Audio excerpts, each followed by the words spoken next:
Eh bien, bonsoir à toutes et à tous. Dans la lignée de la dernière vidéo sur l'unboxing du collector de Xenoblade 2, euh, on va continuer le contenu qui n'avait rien à voir avec ce que je faisais avant. Et cette fois-ci, on se retrouve, on est le 12 mai 2025, il est très exactement minuit 13. Et une idée m'était passée par la tête comme ça. Vous n'êtes pas sans savoir que dans moins d'un mois, c'est la sortie de la Nintendo Switch 2 avec Mario Kart World. Et je me suis dit, et bah pourquoi pas faire une rétrospective de Mario Kart 8 Deluxe en faisant tous les 48 circuits que le jeu propose hors DLC. Hein, je parle bien. On va faire les 48 circuits du jeu de base. Parce que le jeu a quand même 11 ans ces années. 11 ans en comptant sa version Wii U. Et on va faire les circuits qui étaient pareils comme sur Wii U. Histoire de montrer véritablement le contenu qu'on avait à la base. Et, euh, et de faire en quelque sorte un dernier barreau d'honneur à Mario Kart 8. Voilà. Donc on va faire ça sur plusieurs vidéos. Hein. On va commencer tranquillement en faisant deux coupes, la coupe champignon et la coupe flore. Et puis comme ça on pourra parler de sujets d'autres, de Nintendo, de YouTube, de Mario Kart. Pas mal de sujets différents. Donc ça va être vraiment du gameplay pur et dur. Quasiment pas de montage. Donc si vous aimez, si vous aimez pas, désolé. Ça rappelle un peu le contenu que Hooper faisait sur Mario Kart Wii et Mario Kart 8. Qui faisait vraiment des longues sessions de 40 minutes où il parlait de tout et de rien. Sans cut, en faisant juste du Mario Kart. Et je trouvais ça très cool à regarder. Après, c'était du contenu qui était fait entre 2007 et 2014. Donc là, YouTube a changé. Je sais pas si ça va intéresser des gens. Mais j'avais envie de faire ça. Donc je bois un petit coup d'eau, écoutez, et puis on est parti.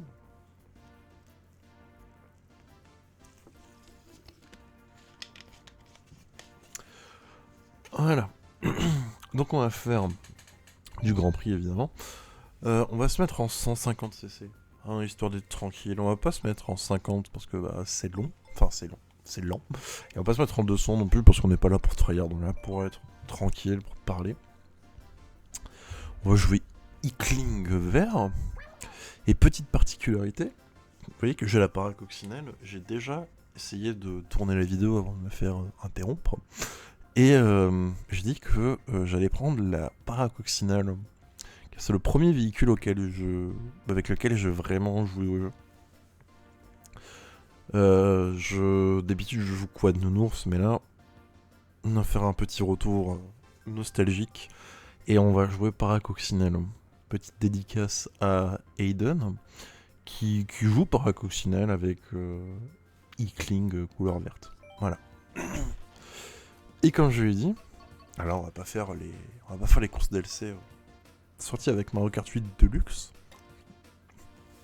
On va faire les courses qui sont présentes ici, donc on va commencer par ces deux-là et puis on verra par la suite. Je compte garder les courses, comment dire, les 4 dernières ici pour à la fin tout simplement, car c'était les DLC de Mario Kart 8 version Wii U. Et je me suis dit, bah allez, finissons comme sur la Wii U. Donc on va commencer gentiment avec la coupe champignon, avec Champidrome Park Gloop, Piste d'hélice et Temple Trompe. Écoutez, on est parti pour faire les deux coupes ce soir. En espérant simplement que ça va vous plaire. Je sais que c'est vraiment très de niche. Hein, regarder du gameplay brut de forme. Vous pouvez le mettre, vous pouvez le regarder en même temps avec quelque chose à côté. Généralement, c'est ce que les gens font. Un gameplay à côté et puis ils font autre chose. Ils font autre chose en même temps. Donc voilà. Ça va faire 11 ans. 11 ans que... 11 ans que le jeu on peut jouer sur ce circuit pour la première fois. Ça fait quelque chose, hein. Et dire que là c'est sûrement les dernières fois que personnellement je vais jouer dessus. Alors, sait-on jamais, on n'est jamais à l'abri d'un quelconque retour ou quoi que ce soit. Ou Monsieur Mario Kart World est mauvais, même si ça m'étonnerait qu'il soit mauvais. Mais voilà. Donc, Mario Kart 8 Deluxe, on n'empêche qu'il faut le dire, qui est le jeu le plus vendu depuis 300 semaines. Ça fait 300 semaines que le jeu est à chaque fois dans le top des jeux du CEL, donc du classement mondial, classement français des jeux vidéo. Ouais, je vois la carapace bleue, je la vois. J'ai de la chance, j'ai un klaxon. Donc ouais, le jeu qui va se faire remplacer dans 2 semaines, qu'est-ce que je raconte, dans 3-4 semaines, par... Ah, ça pue. Par Mario Kart World. Et qui a déjà pu être testé, hein. Je suppose que vous avez déjà vu pas mal de vidéos dessus. Soit que vous avez vu les très hausses officiels de Nintendo, soit vous avez vu le Nintendo Direct directement. Ou alors vous avez vu des gens y jouer. C'est pas impossible, hein. EMB, Julien Chies, Sifano, Ken Bogard. Pas mal de gens qui ont pu essayer le jeu. Et qui ont pu être invités au Nintendo Switch 2 Experience. Et bon voilà, le jeu a l'air très très cool, hein. Franchement, le système de grind. J'ai un peu. Le truc où je suis un peu triste, c'est les menus, vraiment. J'ai vraiment l'impression qu'ils ont juste superposé ça sur un fond de gameplay et puis voilà. Je sais pas, ça a pas la même. Les menus ont pas la même aura, je trouve, que sur les autres Mario Kart. Et on finit première, let's go. Mais ouais, ça a pas la même aura, j'ai l'impression que. Bah, je vais dire Mario Kart 8, mais forcément, je suis un peu biaisé parce que ça fait 11 ans que je joue au jeu. Mais comme Mario Kart 7 ou Mario Kart DS, où vraiment il y avait un menu complet et c'était pas juste une superposition sur un gameplay de fou. Après, je chipote. On passe pas notre vie dans des menus, on joue. Et donc, oui, le jeu en lui-même a l'air incroyable. Ça, y a pas de débat là-dessus. Le jeu a l'air très très cool. Les mécaniques ont l'air très cool. Les personnages, j'en parle même pas, on peut jouer une vache. On peut jouer un poisson, tout ce que vous voulez. Et même le fait qu'on ait des skins maintenant. Ça, c'est quelque chose de très cool. Un peu comme là avec Inkling, hein, mais là sur beaucoup plus de personnages. Et en parlant de ça, je suis un peu triste parce que ça veut dire qu'on va perdre tout le côté crossover de licence qu'on commençait à avoir dans Mario Kart 8. On commençait à avoir avec Link, Animal Crossing, Splatoon. J'avais vraiment espoir que ça continue comme ça. Et qu'on ait, pourquoi pas un Kirby, ou quoi que ce soit. Je me suis pris des murs, tout va très bien, ne vous inquiétez pas. Mais ouais, je suis vraiment très... Bah vraiment déçu en fait, parce que je m'attendais vraiment à une continuité en mode... on va rajouter plus de personnages d'autres licences, plus de circuits d'autres licences, ah non, bon... À la place, on a le retour de l'usine Todd. Qui est vraiment le seul circuit que je voulais dans le DLC de Mario Kart 8 Deluxe et que je n'ai pas eu. Donc, soit. Pourquoi pas. Mais oui, sinon, bon, c'est du pinaillage, hein, vraiment, parce que le jeu a l'air très très cool. Le jeu a l'air vraiment incroyable. Tout ce qu'on a vu a l'air vraiment très cool. Hormis que je ne comprends toujours pas l'intérêt du mode balade. Pourquoi ? J'aurais vraiment vu le mode balade servant au... Un peu comme...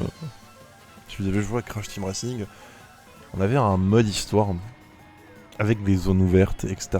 Et j'aurais vraiment vu quelque chose de similaire pour Mario Kart.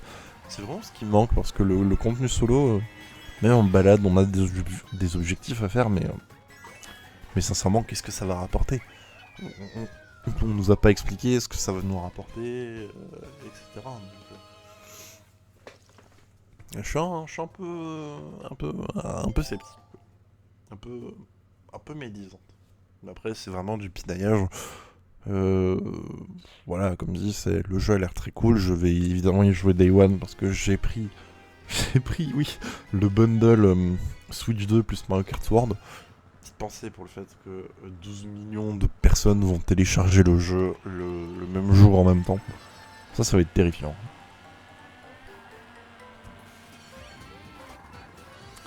Ça va être sacrément quelque chose. C'est pas français, mais bon. Et oui, en parlant de ça, du coup, à la Nintendo Switch 2 Experience, il y a pas mal de jeux qui ont pu être testés. Je trouve même vous y étiez. Mais du coup, on a eu Mario Kart World, on a eu Donkey Kong Bonanza. Bonanza qui a l'air vraiment, du peu que j'ai vu, qui a l'air vraiment excellent. Vraiment, j'ai l'impression qu'ils ont mis les petits plats dans les grands, mais qu'ils ont fait ça que pour 2 jeux. Après, le reste de la line-up, pas très bon. J'aurais voulu peut-être un Arms 2 pour montrer les Arms 2 jouables à la souris, en plus des Joy-Con classiques, etc. Plutôt qu'avoir Dragon Drive qui va sortir, qui sort courant de l'été et en plus uniquement dématérialisé. J'aurais préféré avoir Arms 2. Après, c'est du pinaillage. Le Welcome Tour, clairement, aurait dû être gratuit.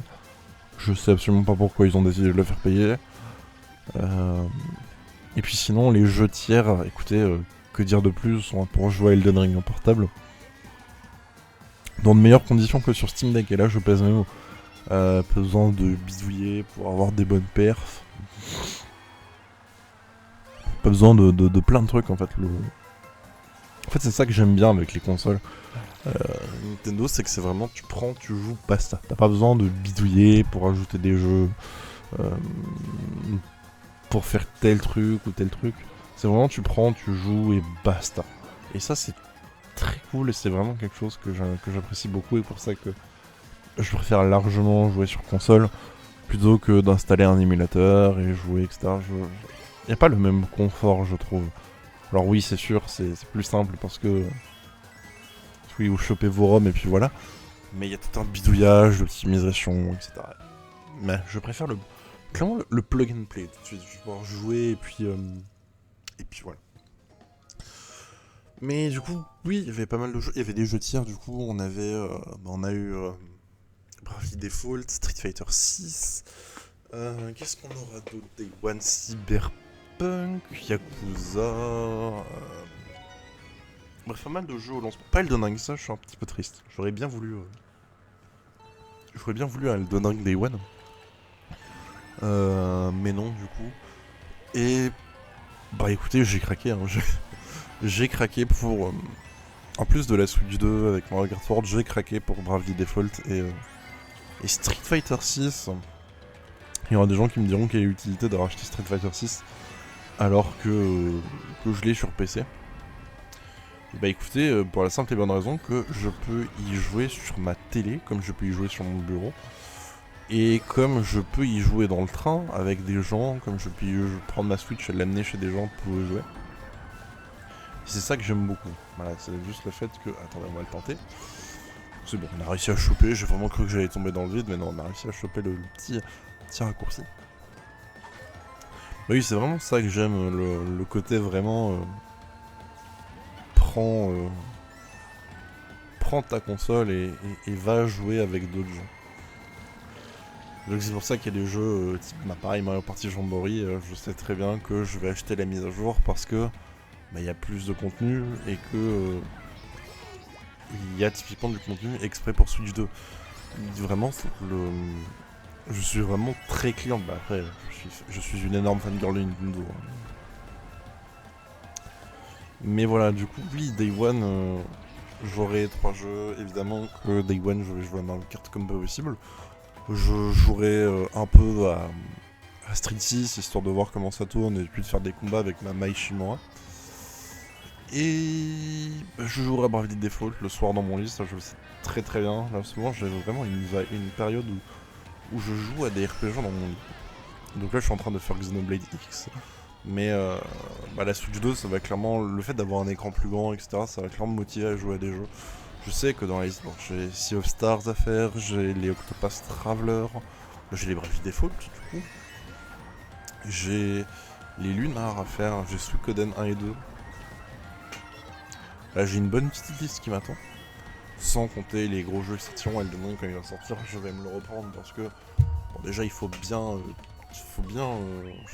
combler avec faut bien combler en termes de sortie. Mais mais du coup voilà, ça donne ça et puis et clairement bah écoutez je sais pas si je vais vous faire une vidéo unboxing day one parce que euh, je suis très partisan d'ouvrir le truc dans mon coin et vraiment de commencer à jouer pour la première fois dans mon coin. Mais écoutez, on verra en fonction de mon mood. Et pendant que je parle, pendant que je blablate et que je débute ma vie, on a fini first. Et ça c'est beau. Mais écoutez, on va enchaîner tout de suite hein, parce que, eh bien tant qu'à faire, continuons. Euh, Tech, on va aller en Grand Prix en 150cc. On garde notre Inkling avec la paracoccinelle. Dites-moi si vous voulez que je joue un autre personnage ou un autre build peut-être dans la vidéo quand on fera les autres courses. Et puis, voilà, je suis en train de regarder aussi. Ouais, je pense qu'on va faire comme ça. Voilà. Puis on fera comme ça et comme ça. Puis après, on finira dans l'ordre de DLC, c'est-à-dire comme ça. Vous m'avez absolument pas compris, je me suis comprise. Voilà. Donc on va faire la coupe fleur avec circuit Mario, promenade Toad, manoir trempé et cascade Mascasse. J'ai pensé que j'aurais pu faire un grand chelem aussi, mais bon après, je pense que si grand chelem je le ferai sur Twitch. Sûrement sur Mario Kart World. Et d'ailleurs j'attends très très fort le moment où dans l'émulateur GameCube, parce que oui, parlons-en, le fameux émulateur GameCube, j'attends qu'il rajoute Mario Kart Double Dash. Comme ça je vais pouvoir faire tous les Mario Kart sortis sur Switch en une vidéo. Enfin en une vidéo. En un live du moins. Et ça va être très très cool. Donc bref, on parle. Allons-y sur Q Mario. Et donc oui, je disais l'émulateur GameCube. De ce qu'on a vu, déjà le peu de jeux à la sortie, c'est un peu chafouin. Un peu chafouin, très honnêtement. On n'aura que Soul Calibur 2, F0GX et Wind Waker. D'un côté, tant mieux parce que un des jeux que je voulais voir absolument, c'était Soul Calibur 2. J'ai mon Soul Calibur 2. J'ai mon F0GX aussi. Ça, c'est très très cool. En plus, en ligne. F0GX en ligne, ça va être excellent. Et Wind Waker, c'est un Zelda que j'ai jamais fait, donc tant mieux, j'ai envie de dire. Oh, là j'ai beaucoup de luck que le bot ait claqué sa carapace rouge. Mais oui, Wind Waker pour la première fois que je ferai ce Zelda. Alors je vais être très triste parce que du coup ça veut dire qu'il n'y aura pas de version HD. Et donc qu'on n'aura pas de Twilight Princess HD. Et donc qu'on aura un Twilight Princess sur émulateur. Et encore, même là je vous lirai, encore je sais même pas. Mais oui, c'est un peu chafouin parce que on a que 3 jeux. Et on n'a pas Metroid Prime 2. Dans la liste on ne nous a pas montré Metroid Prime 2 et là vraiment je suis très triste. Je suis très triste parce que j'ai découvert Metroid Prime grâce à Metroid Prime Remaster. J'attends Metroid Prime 4. Mais c'est vrai que j'aurais bien voulu avoir Metroid Prime 2 par exemple. Pour pouvoir le faire, Metroid Prime 3, bon c'est la version Wii donc on attendra que Nintendo décide de sortir l'émulateur Wii, ce qui n'est pas impossible hein, maintenant qu'on a vu qu'ils ont fait Mario Galaxy et que Mario 64 et Mario Sunshine sont déjà ressortis dans les émulateurs. Il n'est pas impossible qu'on ait un émulateur Wii. À ce moment-là, on aurait Mario Kart Wii. On aurait Alors, ça m'étonnerait qu'on aurait Smash Bros. Parce que vous avez bien vu, on n'a pas eu Smash 64. On n'a pas eu Smash Bros. Melee dans la liste. Ça m'étonnerait très fortement qu'on ait Smash Bros. Brawl. Mais voilà, on aurait Poképark par exemple. Ah, ça serait le rêve que Poképark vienne. J'ai de l'espoir parce qu'on a vu Pokémon XD, Pokémon Colosseum sur GameCube, dans la liste des jeux. Donc j'ai un très très fort espoir que Simulator Media Poképark soit là. Voilà, j'ai très fort espoir. Bon, on continue, promenade Toad, deuxième course de la Confleur. Et je débite, hein, je suis désolé. Mais du coup, oui, Switch 2 évidemment, Day One, je suis dedans. Switch 2, il y aura la mise à jour des Zelda aussi, parce que je suis abonné Nintendo Switch Online plus pack additionnel. Et tout simplement, dans ce pack additionnel, vous avez les mises à jour de Breath of the Wild et Tears of the Kingdom. Et d'un côté, je suis triste que je n'ai plus mon Breath of the Wild. Je l'avais prêté à quelqu'un. Et il s'avère que je n'ai plus jamais eu contact avec cette personne et que du coup, mon Breath of the Wild a disparu. Voilà. Ça, je suis vraiment triste parce qu'il y avait un emplacement de sauvegarde en plus. Donc pour refaire le jeu, ça aurait été vraiment très cool. Mais d'un côté, je me dis que Tears of the Kingdom aura une update et que du coup, je vais pouvoir en profiter pour réellement jouer au jeu. J'ai jamais été plus loin que la zone tuto. Vous savez, quand vous descendez pour la première fois sur Terre, j'ai jamais été plus loin. Peut-être que là, du coup, je joue en 60 FPS avec un bel écran en HDR, ça va me... Et décidément, je me prends tout dans les murs sur cette c'est terrifiant. Ça va me motiver et peut-être que je vais enfin pouvoir bien saigner le jeu comme il faut. Et puis, bon, après, en termes de jeux rétro-compatibles, voilà, à peu près tout passe, donc évidemment que je vais m'amuser à jouer à peu près tous mes jeux. Évidemment que j'attends un nouveau Pokémon, que j'attends un nouveau Xenoblade, que j'attends, et là c'est vraiment très particulièrement, j'attends des Nintendo Switch 2 édition pour les 4 Xenoblade. Xenoblade X, c'est un peu le plus probable parce qu'on a vu qu'il avait une version 60 FPS dans son code, enfin dans le code du jeu. Mais les deux autres, on n'en a absolument aucune idée et j'aimerais beaucoup refaire un Xenoblade 2 Definitive Edition. Voilà. Un Xenoblade 2 Switch 2 Edition avec du 60 FPS, une meilleure résolution. On n'ait plus la bouillie de pixels qu'on a en portable. Puis qu'on nous ajoute une petite, une petite particularité en plus, de la fusion de l'âme ou n'importe quoi, je ne sais pas. Un petit truc en plus qui ferait dire que allez, pourquoi pas. Et dans tous les cas, c'est clair et net que je me referai le jeu en 60 FPS, hein. Ça c'est sûr, hein. Je me referai une sauvegarde. Et puis c'est parti pour du 60 FPS. Mais bon là, je peux encore rêver. Et pendant que je parle, on a atteint la course que j'aime le moins. Voilà. Une des courses que j'aime le moins. J'en aime pas Manoir Trempé. Très sincèrement. Voilà. Je suis pas fan. Les courses de Manoir Trempé et les courses dans le désert, je n'aime pas. Voilà, là, je vous le dis tout de suite. Mais bon, allez, on va faire avec, admettons. Donc oui, j'ai très hâte de pouvoir mettre les mains sur la Switch 2. Sachez que quand ça arrivera, il y aura forcément un moment possible. Bah, je dis pas forcément parce qu'avec mon rythme de vidéo, on sait très bien ce que ça donne. Mais possiblement que je ferai des vidéos de type mon avis sur Bravely Default après 10 heures de jeu, mon avis sur Mario Kart World, mon avis sur la console, etc. Mais oui, très hâte, hein, très hâte. Et surtout aussi très hâte de voir ce qu'on va avoir. Ouh la carapace, non, c'est bon. Très hâte de voir ce qu'on va avoir comme exclu. Alors, là, je vous rappelle que on va arriver en juin. On est censé avoir un petit Nintendo Direct en juin. Enfin, du moins, c'est ce qu'on espère. Tout le monde espère très fort qu'on ait un vrai Direct en juin.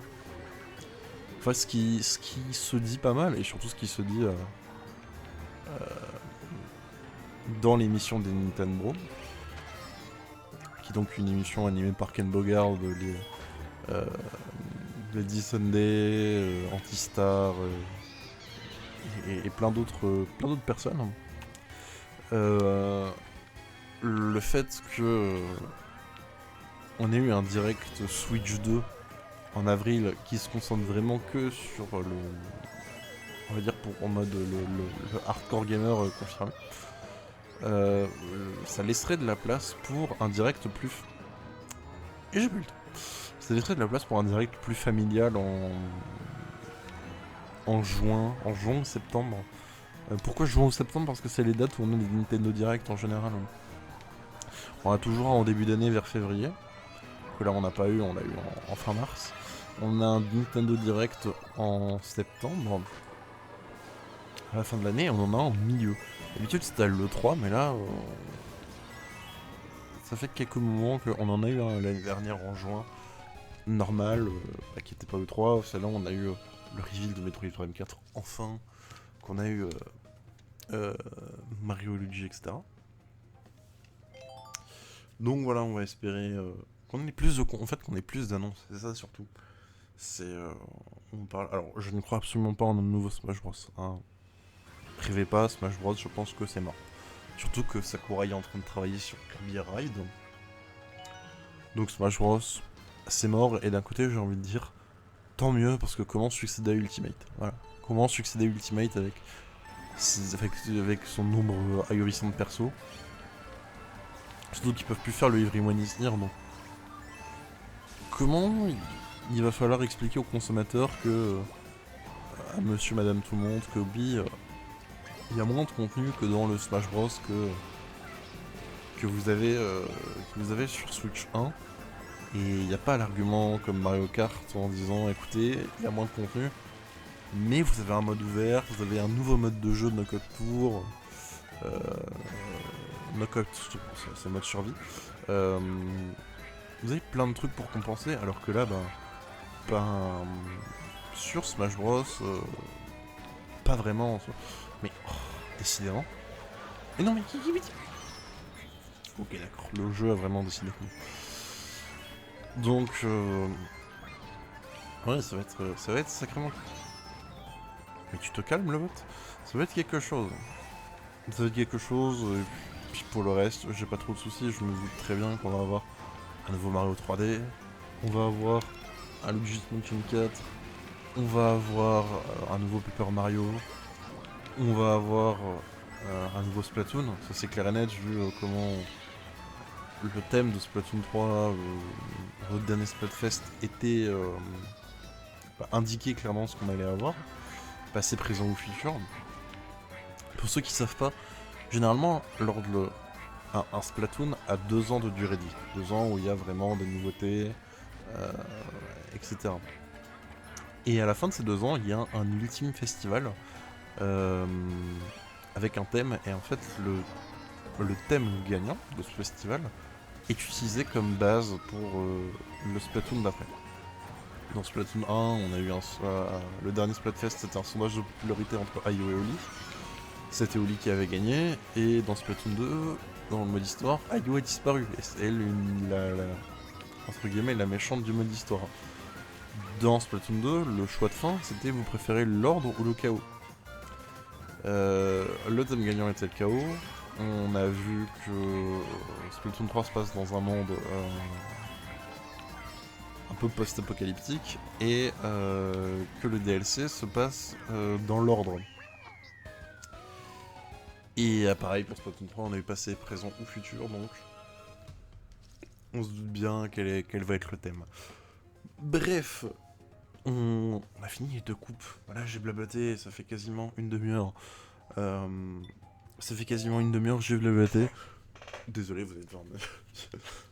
Bravo si vous avez réussi jusqu'à là à tenir. Et puis écoutez, on va gentiment se laisser là. J'ai perdu de la save, hein. Ça c'est très beau. C'est très beau, bravo. Bravo, bravo pour ton langage. C'est beau. Petite coupe. Et puis écoutez, je bois un coup d'eau.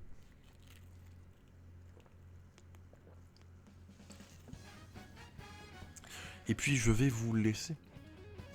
Merci d'avoir regardé. Merci si vous appréciez ce nouveau contenu. Ça me fait vraiment plaisir. Si vous l'appréciez en tout cas. Si vous l'appréciez pas, et ben désolé, écoutez. C'est vraiment quelque chose qui m'éclate Nintendo, donc voilà, je vais continuer à faire du contenu autour de Nintendo parce que j'aime ça. Voilà. Écoutez, passez une bonne nuit. Et puis à très bientôt.